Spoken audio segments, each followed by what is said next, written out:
नेहा जी अगर आवाज़ उठाई है और एक पुलिस वाले ने नोटिस दे दिया तो क्या हाली नरेंद्र मोदी के तरफ और योगी के तरफ देखने की क्या ज़रूरत है।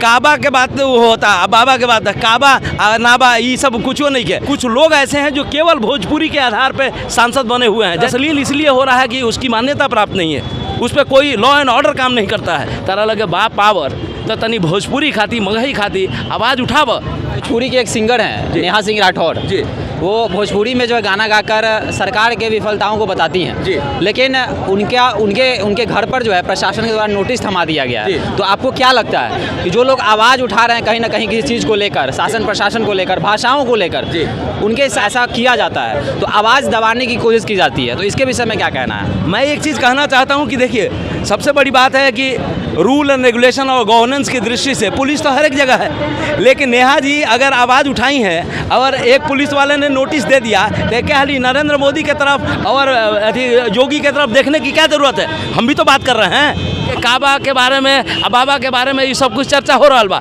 लेकिन सही मुद्दा बा वो नेहा ठीक लड़की है। सबसे बड़ी बात है कि उसके भाषा में काबा हो रहा है, उसी भाषा को 8वीं अनुसूची में जो है दाखिल नहीं किया जा रहा है। नहीं, सबसे बड़ी बात है कि देखिए काबा के बात वो होता, बाबा के बात काबा नाबा ये सब कुछ नहीं के। कहे का मतलब ये बा कि अपनापन के जरूरत बा। जेकरा भाषा के सम्मान ना मिली वो आदमी के, वो भाषा भाषी लोगों के कैसे सम्मान मिली। तो अमित शाह जी जो मैंने पूरे भारत के लोग उनको अमित बोलते हैं, लेकिन हम सोच रहे हैं कि भोजपुरी के लिए वो अमित होंगे, क्योंकि उन्हीं के पार्टी में कुछ लोग ऐसे हैं जो केवल भोजपुरी के आधार पे सांसद बने हुए हैं, जैसे मनोज तिवारी, रवि किशन। हम निरहुआ को धन्यवाद इस बात के लिए दे रहे हैं कि उस लड़के ने एक काम किया है, वो माननीय सांसद हो गए।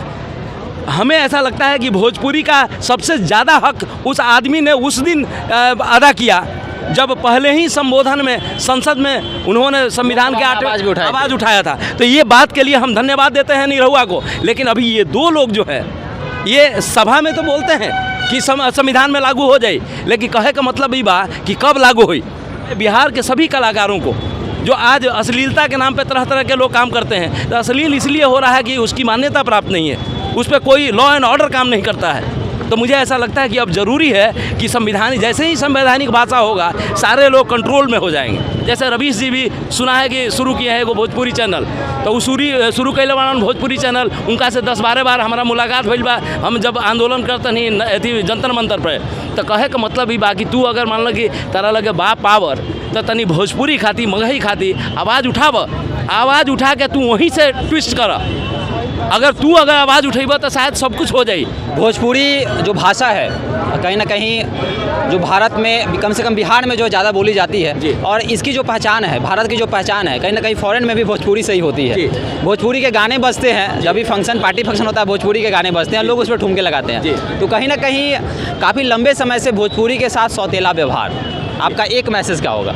हमारा एक मैसेज यही है कि देखिए आप अपने ही लोगों को जब तिरस्कार कीजिएगा, अपने ही लोगों को सम्मान नहीं कीजिएगा, इज्जत नहीं कीजिएगा, अपने भाषा के लिए, मातृभाषा कहल जाला एकरा के, तो माई के भाषा के, अगर माई के भाषा के तू सम्मान नहीं कर दिलवावत तो मातृभूमि खातिर तू का करब, हमारा समझ में नहीं क्या आवत। क्या कहल जाला कि जननी जन्मभूमि स स्वर्गादपि गरियसी। तो हम चाहतनी एक ही चीज़ कहे के चाहतनी कि देर भइल दुरुस्त होके